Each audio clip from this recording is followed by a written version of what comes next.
Sir मेरा question ये है कि मैं कोई रिलेशनशिप में हूँ और मेरे पास है कोई, और फिर से होने के बाद भी मुझे वही चीज मतलब दूसरे से अगर आ रहा है तो ये क्या माइंड होता है? ये सर ये जो मैं क्वेश्चन पूछ रहा हूँ ये हर बंदे हर के अंदर है, लेकिन कोई दिखाता नहीं। ये मेरे पूछने का तरीका था कि हम लोग गुप्त होते बैठ जाते हैं, कोई लड़की जा रही है उसको देख रहे हैं, मतलब हमारे पास है सब कुछ फिर भी हम देख रहे हैं। ये थिंकिंग मुझे आपसे पूछनी थी कि ऐसा क्यों लोग करते हैं। इन्होंने बड़ा अच्छा सवाल पूछा है, लेकिन मैं जवाब देने से पहले आपसे पूछना चाहूंगा कि जो आपने सवाल पूछा है यहाँ पे कैमरास लगे हुए हैं। हाँ। तो कोई दिक्कत नहीं है अगर इसको हम वीडियो में रखें? हाँ, तो कोई दिक्कत नहीं, क्योंकि आई थिंक कि अभी आप रिलेशनशिप में हो, शादी हो गई? नहीं हुई नहीं, है? अभी नहीं हुई है, नहीं हुई है, तो हो सकता है ये वीडियो देख करके थोड़ा कलेश हो जाए। नहीं, वो मेरा सब फिक्स है, लेकिन मैं क्या है जब मैं मतलब मैं अभी CDS क्वालिफाइड हूँ और मेरी नवंबर में ज्वाइनिंग है, और मैं सिर्फ क्वेश्चन इसलिए कर रहा हूँ क्योंकि मैं जब जाता हूँ या बस से जाऊँ मेट्रो से जाऊँ, मैं देखता हूँ मैं कुछ कर नहीं सकता। मैं किसी को हम मारूंगा या किसी कुछ मतलब कुछ भी बोलूँगा तो भाई वो मेरे भी मारेगा और केस कर देगा, कोई मैं कर भी नहीं सकता। तो मैं इसलिए आपके थ्रू ये मतलब सोशल मीडिया के थ्रू कि लोगों के अंदर एक चीज़ आनी चाहिए कि यार हम जब किसी की बहनों को या माताओं को देख रहे हैं, गलत थिंकिंग रख रहे हैं, तो यार हमारी भी तो है यार। ये आपने बहुत अच्छा किया, क्योंकि क्या है कि अब आपकी जैसे फ्यूचर में शादी होने वाली है, तो आपने खुद को बीच में से हटा करके हाँ सोसाइटी पे डाल दिया। नहीं ये सही किया आपने, और हम इसी तरह से आगे बढ़ेंगे कि मतलब आपके मन में ये सब नहीं होता है। नहीं जो लोग हैं बस में और जो है ट्रेन में, मेट्रो में, ऐसा नहीं है सर, उनकी ही नजरें गंदी है। नहीं, मैं बता क्या रहा हूँ, हम भी थे। मैं समझ गया हूं आप क्या कह रहे हो, मैं आपको बचा रहा हूं। मैं आपको क्या कर रहा हूं कि मैं इस क्वेश्चन का थोड़ा सा रुख मोड़ रहा हूं। अब मैं आपको बीच में से हटा देता हूं। मैं आपका सवाल समझ चुका हूं, इतना बेवकूफ मत समझो मुझे। मैं समझ गया हूं आप क्या कह रहे हो और किस स्टैंड पॉइंट से क्या बोल रहे हो। अब मैं उसका जवाब देता हूं, लेकिन मैं बीच में से आपको हटा रहा हूं। आपकी बात नहीं हो रही, सबकी बात हो रही है। तो अब बात करते हैं कि ये क्या होता है, क्यों होता है। तो आप ऐसा कुछ नहीं करते, मैं बोल रहा हूं, मतलब जो भी जिससे भी आपकी शादी होने वाली है, मैं उनको बोल रहा हूं ये बहुत अच्छे इंसान है, ये ऐसा कुछ नहीं करते हैं। ये तो हम ही बुरे हैं सारे यहां पर। आपके क्वेश्चन को मैं थोड़ा और ब्रॉड कर देता हूं, ताकि लोगों की सोच एक पॉइंट पे जाकर के ना अटक जाए। देखो क्या होता है, लाइफ में हम सोचते हैं कि ऐसा होना चाहिए, वैसा होना चाहिए, हमें ये मिल जाए, हमें वो मिल जाए। मतलब हर एक के माइंड में परफेक्ट लाइफ की एक डेफिनेशन है, जिसमें कुछ चीज़ें हैं, कुछ लोग हैं, और हमें ये लगता है कि अगर ऐसा हो गया तो मेरी लाइफ बहुत बढ़िया हो जाएगी। ये गलतफहमी हर इंसान के अंदर होती है तब तक जब तक कि लाइफ में वो सब नहीं मिला होता है जैसा हम सोच रहे होते हैं। जब वो सब कुछ मिल जाता है तो अब ऐसा तो है नहीं कि आप आंखें बंद करके बैठ गए हो। क्या मिल गया? फॉर एग्जाम्पल, मतलब जब तक आपकी कोई गर्लफ्रेंड नहीं है तब तक ऐसा लग रहा है कि अरे वो देखो मेरे उस दोस्त की भी गर्लफ्रेंड है, वो है, तो वो कितने मजे कर रहा है, पता नहीं उसकी लाइफ कितनी बढ़िया है, ये है वो है, व्हाटएवर। तो ऐसे आपको गलतफहमी होने लग जाती है कि अगर मेरी लाइफ में अगर कोई ऐसी आ गई तो मेरी लाइफ बहुत बढ़िया हो जाएगी। तो आपको उस रिलेशनशिप के सारे पॉजिटिव एस्पेक्ट्स तो चाहिए, नेगेटिव नहीं चाहिए। बट लाइफ क्या है, ये पूरा का पूरा आपको पैकेज देती है। जैसे बोलते हैं ना पैकेज, कि आपका पैकेज क्या है। तो मैं आपको बताता हूं एक्चुअल में आपका पैकेज क्या है। वो नहीं है जो आप समझते हो कि मेरा पैकेज 5 लाख है, 10 लाख है। अरे नहीं, आपका पैकेज ये है कि अगर कोई कंपनी आपको 5 लाख रुपए दे रही है तो उसमें बहुत सारी ऐसी चीजें आ जाती हैं जो टर्म्स एंड कंडीशंस में नहीं लिखी होती हैं। वो क्या है कि उस ऑफिस में पॉलिटिक्स भी होगी, पावर गेम भी होगी। अब वहां पे आपको देखना होगा डिप्लोमेटिकली आप कैसे खेलोगे। अगर चुप रह गए तो उस इंसान की आदत बन जाएगी, वो रोज ही बड़बड़ करने लग जाएगा। ज्यादा बोल दिया तो ज्यादा रायता फैल जाएगा। जरूरत से ज्यादा किसी को मक्खन लगा दिया अपने ऊपर जो बंदे बैठे हैं तो गड़बड़ हो जाएगी। वो आपको अपने फायदे के लिए यूज करने लग जाएंगे, और उनके मुंह पे कुछ ज्यादा ही उल्टा सीधा बोल दिया तो आपको बाहर कर देंगे। उस ऑफिस में जहां पे आप काम कर रहे हो वहां पे ग्रुप्स बने हुए होंगे। किसी एक ग्रुप में आप जाओगे तो आप चाहते हो कि मैं सब ग्रुप का पार्ट हो जाऊं, बट द मोमेंट आप एक से बात करोगे तो दूसरे ग्रुप से आपकी अपने आप ही लड़ाई हो गई। जैसे कॉलोनी में अगर 2 ग्रुप बने हुए हैं, तो जहां आपने किसी एक को दोस्त बनाया, चाहे वो आपको इंसान पसंद है लेकिन वो एक ग्रुप का पार्ट है, तो दूसरे ग्रुप से अपने आप ही आपकी दुश्मनी हो गई। इसको लाइफ बोलते हैं। बट हम क्या है, लाइफ को एज इट इज नहीं देखते। हम लाइफ को अपने थॉट के थ्रू देखते हैं, अपने बिलीव्स के थ्रू देखते हैं। जैसे बोलते नहीं है कि दूसरे की थाली में घी सबको ज्यादा लगता है। ये बड़ी गहरी बात है ये, अगर आप ध्यान से समझोगे तो ये इसी बात से रिलेटेड है जो बात आप पूछ रहे हो। आप सोच रहे थे कि भाई मेरी एक अच्छी लड़की से शादी हो जाए, तो आपके माइंड में एक अच्छी लड़की की डेफिनेशन है। कोई भी ये तो नहीं बोलता ना मेरी गंदी लड़की से शादी हो जाए। तो अच्छा लड़का, अच्छी लड़की, अच्छी जॉब, अच्छा बिजनेस, अच्छे लोग, अच्छी जिंदगी, ये सब सिर्फ आपके माइंड में है। एक्चुअल में ऐसा कुछ नहीं है। आपके माइंड में कुछ आइडल कॉन्सेप्ट्स बने हुए हैं कि ऐसा होना चाहिए कि अगर मेरी शादी हो गई है तो मैं जैसे ही किसी और को देखूं तो मेरे मन में कोई भी थॉट नहीं आना चाहिए, किसी और के बारे में कोई थॉट नहीं आना चाहिए। यह है एक आइडल सिनेरियो जो आपके माइंड में है। रियलिटी क्या है? ऐसा प्रैक्टिकली नहीं होता है। ये जो प्रकृति है, ये जो नेचर है, उसने हम लोगों को ऐसा ही बनाया है। मतलब ये थॉट आने से आप नहीं रोक सकते। हां, अपने एक्शन पे आपका कंट्रोल है कि उस थॉट के बेस पे एक्ट करना है या नहीं करना है, और वो आपको देखना है बेस्ड अपॉन कि आज आप किस टाइम में और किस स्पेस में रह रहे हो। मतलब कि अगर हम कुछ हजार साल पीछे चले जाएं और आप मान लो किसी बढ़िया से राज्य के राजा हो, जहां पर उस जमाने में एक बीवी नहीं होती थी, 100 बीवियां भी होती थी कुछ राजाओं की। अब आप मेरे से सवाल पूछ रहे हो तो मैं कहूंगा आने दो थॉट, एक बीवी और बढ़ जाएगी, 101 हो जाएगी। बीवी को भी प्रॉब्लम नहीं है क्योंकि सोसाइटी ही ऐसी है। बट अगर आज के टाइम में आप यहां पर रह रहे हो और जिस तरह के बैकग्राउंड से आप हो, जिस तरह का आपका कल्चर है, जिस तरह की सोसाइटी है, उसके अपने कुछ नॉर्म्स है, उसको आप ब्रेक करोगे, उसके अपने कॉन्सिक्वेंसेज है, वो हमको नहीं चाहिए। मतलब क्या कॉन्सिक्वेंसेज हैं कि सोसाइटी आपको बॉयकॉट कर देगी, आपके ऊपर ठप्पा लग जाएगा, ये तो घटिया इंसान है, ये बुरा इंसान है, इसने धोखा दिया है, डिवोर्स हो जाएगा, बच्चे इज्जत नहीं करेंगे। तो हमें वो नहीं चाहिए। इस वजह से आप रुक रहे हो। मतलब किसकी वजह से रुक रहे हो? डर की वजह से रुक रहे हो। अगर कोई डर ना हो तो आप पागल हो जाओगे, जो आप थाईलैंड में जाकर के हो जाते हो। तो आप असली में क्या हो?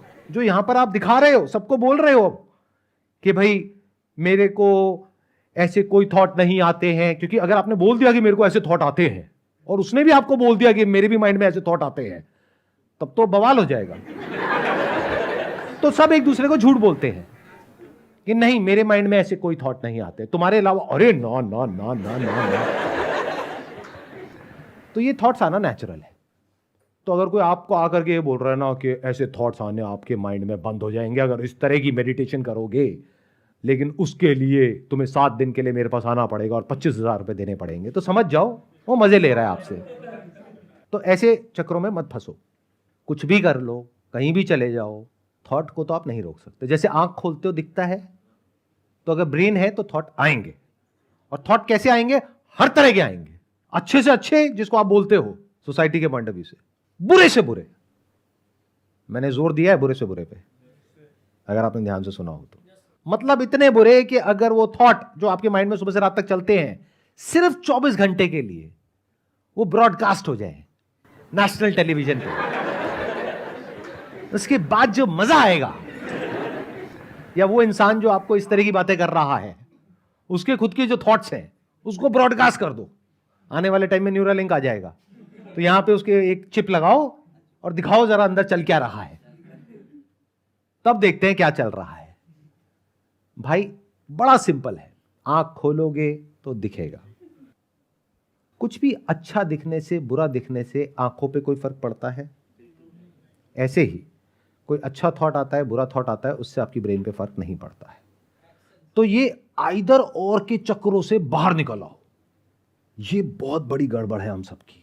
हम लाइफ को ना हमेशा फ्रेगमेंटेड वे में देखते हैं।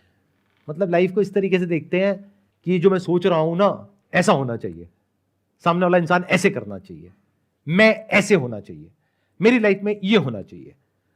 अरे वो हो तो जाता है, लेकिन उसके साथ में और बहुत कुछ मिलता है। जो मिलता है उसके भी अपने प्लस माइनस होते हैं। यानी हमको एक गलतफहमी होती है कि अच्छा अगर इस इंसान को मैंने छोड़ दिया, उस इंसान के साथ रिलेशन में आ गया तो कुछ बहुत अच्छा हो जाएगा। अच्छा नहीं होगा। यहां भी कुछ अच्छा हो रहा है, बुरा हो रहा है, वहां भी कुछ अच्छा होगा, बुरा होगा। बस सिंपल है। कुछ एक्सेप्शनल केसेस ऐसे होते हैं जहां पे लाइफ टॉक्सिक हो रही होती है, किसी इंसान की वजह से या किसी सिचुएशन की वजह से। वहां से बाहर निकलना जरूरी होता है। मैं उसकी बात नहीं कर रहा हूं, मैं बात कर रहा हूं जहां पे जो आपका सवाल भी था कि लाइफ ठीक ठाक चल रही है, मतलब जॉब अच्छी है, मान लो मैरिड लाइफ भी अच्छी है, सब कुछ सही चल रहा है, फिर भी माइंड में तरह तरह के विचार आते रहते हैं। रह रहे हैं दिल्ली में, सोच रहे हैं गोवा के बारे में। तो अब क्या है कि अगर आप ये बोलते हो कि ऐसा कैसे ना हो, तो मेरा जवाब है ऐसा हो ही नहीं सकता कि ऐसा ना हो। तो आपकी एक प्रॉब्लम तो सॉल्व हुई कि मतलब अगर आप ये एक्सपेक्ट कर रहे हो कि आप मेट्रो में जा रहे हो और आपकी इधर उधर नजर पड़ी और जो भी आपके माइंड में अट्रैक्टिव की डेफिनेशन है उससे मिलता जुलता कोई इंसान, मेल या फीमेल व्हाटएवर, वो आपके सामने है और आप ये एक्सपेक्ट कर रहे हो कि अंदर कोई थॉट ना आए, कोई फीलिंग ना आए, तो ये बिल्कुल ऐसा है कहना कि मैंने किसी इंसान को देखा लेकिन देख करके उसका नाम मेरे माइंड में ना आए। क्या ऐसा हो सकता है? आप मुझे अभी देख रहे हो, अच्छा मुझे देखो, लेकिन मेरा नाम आपके माइंड में नहीं आना चाहिए। क्या ये पॉसिबल है? Not possible. ऐसे ही जो आपके डिजायर्स हैं और फियर्स हैं, उससे रिलेटेड कुछ भी होता है आपकी लाइफ में, तो वो डिजायर और फियर ट्रिगर हो जाते हैं। तो थियोरेटिकली इसका क्या सॉल्यूशन है कि डिजायर और फियर पूरी तरह से खत्म हो जाए। वो किसी के नहीं होते हैं, बदलते रहते हैं। ध्यान से अगर आप देखोगे, वो लोग जो कहते हैं कि आपके डिजायर्स खत्म हो जाए, उनके खुद के डिजायर्स भरे पड़े हैं। वो पूरा अपना डिजायर के ऊपर लेक्चर देंगे 3 घंटे का, उसके बाद में कहेंगे कि जाते वक्त ना ये पर्ची कटा के जाना, और जो जितने ज्यादा पैसे देगा अगली बार उसको ये वाली सीट मिलेगी, ये वीआईपीज के लिए है, ये अगली कैटेगरी के लिए, वो उस कैटेगरी के लिए, वो उस कैटेगरी के लिए है। तो आपको लग रहा है कि उसके सारे डिजायर्स बदल गए क्योंकि वो आपकी तरह नौकरी नहीं कर रहा है, बिजनेस नहीं कर रहा है। अरे उसके अलग तरह के डिजायर है, आपके अलग तरह के डिजायर है। तो अगर इसको मैनेज करना है तो उसका बेस्ट सॉल्यूशन क्या है, देखना, ध्यान से समझना। अगर एक्चुअल में मैनेज करना है, अब मैनेज करने की जरूरत क्या है? ये जो शॉर्ट टर्म अट्रैक्शंस हैं, प्लेजर्स हैं, ये जो थॉट्स आते हैं, अगर मैंने इसके बेस पे एक्ट किया, थॉट आना प्रॉब्लम नहीं है, बट अगर मैंने एक्ट किया तो बहुत बड़ी गड़बड़ हो जाएगी। इसका तरीका क्या है? अपने माइंड में इस तरह की इंफॉर्मेशन फीड करो, इस तरह की थॉट्स फीड करो कि आपका ध्यान कहीं और लग जाए। मतलब अगर ध्यान को आप खुला छोड़ दो, ध्यान कहीं ना लगे, तो कहां जाएगा? जो भी कुछ बॉडी से रिलेटेड हो रहा है, ध्यान वहां चला जाएगा। भूख लग रही है तो वहां चला जाएगा, प्यास लग रही है तो वहां चला जाएगा। कभी नोट किया है संडे के दिन जब घर पे बैठे हो तो क्या होता है? आज क्या बन रहा है, आज शाम को वहां चलेंगे। मंडे को तो ऐसा नहीं होता। मंडे को तो जो भी मिले घास फूस खा लेते हो चुपचाप। संडे को पूरा दिन क्या थॉट चलता है? खाने में क्या है, खाने में क्या है, खाने में क्या है। देख रहे हो क्या हो रहा है? तो जैसे ही आप खाली हुए, खाने पीने के थॉट्स आने लग गए, या फिर आज रात को 2 चल लगाएंगे, व्हाटएवर इट इज। सैटरडे रात को जैसे कुछ लोगों के साथ में होता है कि अरे अगले दिन तो सुबह आराम से उठना है, आज पूरी रात पार्टी करेंगे। तो जैसे ही खाली हुए, क्या थॉट्स आए? यही सब। कहते हैं ना, खाली दिमाग शैतान का घर, यहीं पे जाएगा और कहां जाएगा।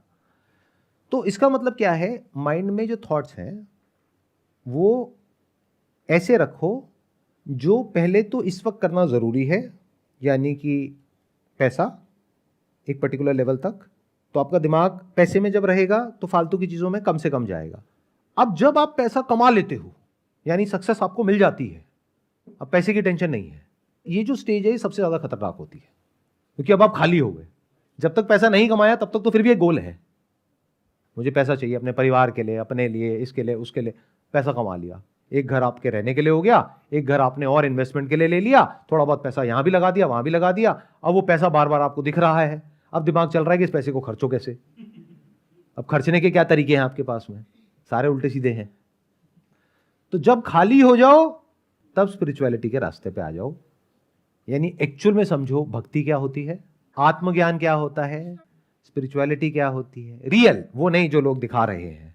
मतलब किसी ऐसी जगह पे अपना ध्यान लगा लो, किसी ऐसी जगह पर बिजी हो जाओ कि उसी से रिलेटेड थॉट्स आए और वो आपको फंसाए नहीं, और वो भी बहुत समझदारी से। ये बात मैं अगेन जोर दे करके बोल रहा हूं क्योंकि दुनिया में इतने लोग बैठे हैं तरह तरह के, जिनको कोई फर्क नहीं पड़ता कि आपकी लाइफ बढ़िया होती है बेकार होती है। उन्हें सिर्फ अपने से मतलब है, उनका अपना एक प्रोपेगेंडा है, उसको उनको फैलाना है पूरी दुनिया में। तो मैं क्या कह रहा हूं, जो भी करोगे स्पिरिचुअलिटी से रिलेटेड, वो अपने आप में एक नया ट्रैप नहीं बन जाना चाहिए। बहुत लोग हैं, मैंने देखा उनके घर में इसी की वजह से लड़ाई हो रही है। यानी क्या कि किसी उल्टे सीधे स्पिरिचुअल गुरु के चक्कर में आप फंस गए, अब वो आपको कुछ भी उल्टी सीधी पट्टी पढ़ा रहा है और आपका और आपकी वाइफ का रिलेशन और खराब हो रहा है। आपका अपने घर में मन ही नहीं लग रहा है, आपका मन कर रहा है बस उस गुरु जी के पास में जाकर के बैठे रहो और गुरुजी को बोल रहे हो मेरे को यहीं कहीं कोई काम दे दो, तो समझ जाओ अब आप बुरे तरीके से फंस गए हो। जो गुरु असली होगा, गुरु मतलब वो जो आपको अंधेरे से रोशनी की तरफ ले जाए, यही गुरु का मतलब है। और वो वही ले जा सकता है जो खुद निकला है, जो खुद पहुंचा है रोशनी की तरफ। जो खुद अभी अंधेरे में है, यानी खुद फंसा हुआ है अपनी ही एक रेस में, हर एक की अपनी अलग अलग रेस है। जो खुद कहीं फंसा हुआ है वो आपको कहां बाहर निकालेगा? जो खुद अंधेरे में है वो आपको क्या रोशनी की बातें करेगा? वो तो आपको और अंधकार में ले जाएगा। तो जब स्पिरिचुअलिटी के रास्ते पे आओ तो वहां पे एक सिंपल सा बेंचमार्क है। अगर आपकी फैमिली लाइफ, यानी कि आपकी पर्सनल लाइफ, आपकी हेल्थ और आपका काम, आपके मन की शांति बेटर हो रही है, तो वो स्पिरिचुअल पार्ट ठीक है। अगर वो और डिस्टर्ब हो रही है, कोई इंसान है जो फ्रस्ट्रेटेड है, बौखलाया हुआ है, अपनी जिंदगी में खुद ही परेशान है और उसको आप सुनते चले जा रहे हो, तो वो सारी फ्रस्ट्रेशन आपके अंदर आ रही है और वो कहीं बाहर निकल रही है। लड़ाई झगड़े और बढ़ रहे हैं, कंफ्यूजन और बढ़ रहा है कि आप ये करें या वो करें, तो समझ जाओ आप गलत ट्रैक पे चले गए हो। तो वापस से ट्रैक चेंज कर लो, ठीक ट्रैक पे आ जाओ।